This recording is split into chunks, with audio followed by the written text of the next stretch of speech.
బహువేదనతో చెప్తున్నాను, విడవబడుట బహుఘోరం.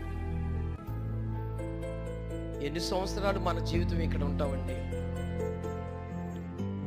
ఇంకా లోకపు ఆశలు మనలో పోలేదా? ఇంకా లోకపు ఆలోచనలు పోలేదా? ఇంకా లోకములో కోరికలు పోలేదు? ఇంకా లోకములో ఉన్న తాపత్రయం పోలేదు? ఎప్పుడు మనం తెలుసుకునేదండి? మరణం మనలో కమ్ముకు తిరుగుతుంది, కాటేమో మనల్ని పిలుస్తూ ఉంది, పరిస్థితులు తలబిన్నలుగా మారుతూ ఉన్నాయి.